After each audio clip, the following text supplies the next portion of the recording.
এখন অনেকক্ষণ যাবত এক জায়গায় দাঁড়িয়ে থাকার পর ভাবলাম যে করে হাঁটা শুরু করি। এই যে আমার পা অর্ধেক ঢুকে গেছে। রাস্তার অবস্থা, এই যে রাস্তার অবস্থা এত বাজে।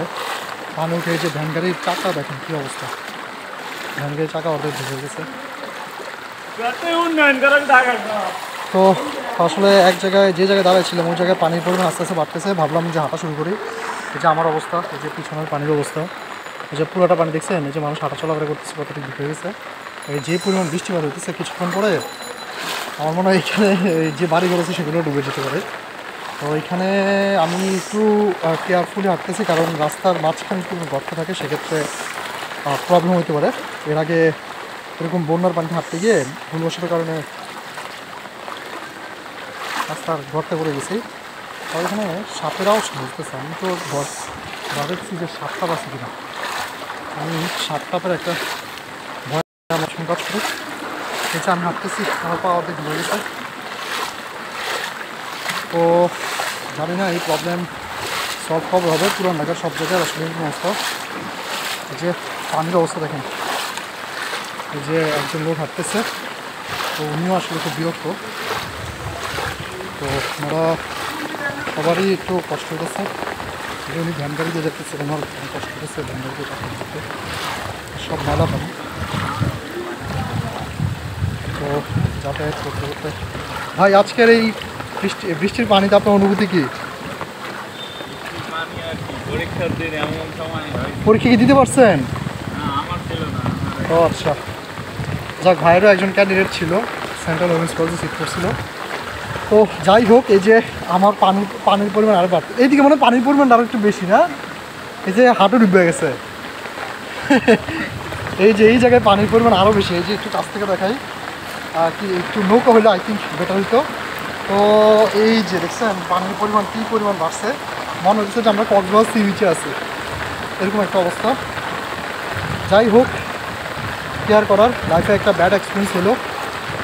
তো এতদিন বৃষ্টি ছিল না, যেই আজকে পরীক্ষিতে যাব সেই সকাল থেকে বৃষ্টি এখনও থামার কোনো নামগন্ধ নেই। আর আমার মনে হচ্ছে যে যদি বৃষ্টি থামেও এই পানি নামতে মোটামুটি অনেক লম্বা সময় লাগবে। যে এইখানে পানির পরিমাণ আরও বেশি। আমি একটু ক্লোজ করে দেখাই, দেখছেন পানির পরিমাণ কী পরিমাণ পানি, যে পানির পরিমাণ আরও বেশি। বৃষ্টিতে আসলে ভিডিও করতে অনেক প্রবলেম হতেছে। এই যে একজন ভদ্রলোক পরিষ্কার রাখছিল, ওরা অনেক কষ্ট, উনি উঠে আছে আবার। এই যে আমি এখানে ডুবে গেছি, প্রায় অর্ধেক আমার ডুবে গেছে হাঁটু। তো এই যে এখানে বাইকের চাকা অর্ধেক ডুবে গেছে। একটু সাবধানে হাঁটতে চলতে ফিরতে হইতেছে, কারণ যদি কোনো জিনিস কিছু একটা হয় সেক্ষেত্রে প্রবলেম হয়ে যেতে পারে। তো এই যে বৃষ্টির পানিতে তলায় গেছে পুরো সব।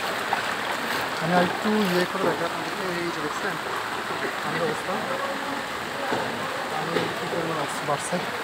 যে রিক্সার চাকাটা দেখলে আপনি বুঝতে পারবেন। এই যে রিক্সার চাকাটা দেখেন আপনি, এই রিক্সার চাকাটা দেখলেই আপনি অনেকটা আইডিয়া করতে পারবেন যে পানি কতটুকু আসলে উঠছে। বর্ষাকালে আসলে ঢাকা শহরের রাস্তাগুলোতে পানি নিষ্কাশনের জায়গা না থাকলে মানে এই একটা প্রবলেম হয়। তো যাই হোক, পানি নিষ্কাশিত করার জন্য আসলে কাজ করা দরকার। আমি মনে হয় যে আমাকে একটু সাইডে ওঠা দরকার, সাইডে পানিটা একটু কম তুলনামূলক কম লাগতেছে। যেহেতু মাঝখান দিয়ে হাঁটা শুরু করছি, মাঝখান দিয়ে হেঁটে যাই, দেখি কত দূর যেতে পারি।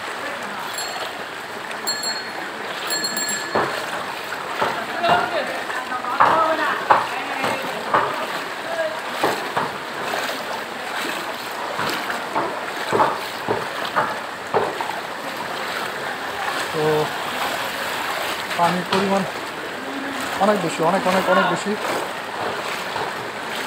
রিক্সাওয়ালা রিক্সা চালাতে কষ্ট হতেছে, যারা সবজি বিক্রি করে তারা ভ্যান গাড়ি দিয়ে সবজি বিক্রি করতে পারতেছে না। আর আমার তো হাঁটতে চলতে অনেক কষ্ট হতেছে। একটা ছাতা ধরে রাখছে, দিতে পেলো কি কাঁধে ব্যাগ। 3 নম্বর হচ্ছে যে সবাই বলতেছে যে এই রোডে নাকি বৃষ্টি নামছে, আমি বাসে ভাইবার আসে, তো বাসের ভাইপারের ভয়ে আর একটু হাঁটতে হাঁটতে কষ্ট হতেছে। যাই হোক, সবাই ভালো থাকবেন। এরকম বৃষ্টি যেন এখানে অন্তত এই রোডে যেন বৃষ্টি আসলে এরকমভাবে না হয়, সেখানে একটু খেয়াল রাখবেন। সবাই ভালো থাকবেন। আসসালামু আলাইকুম, টেক কেয়ার, আল্লাহ হাফেজ, বাই।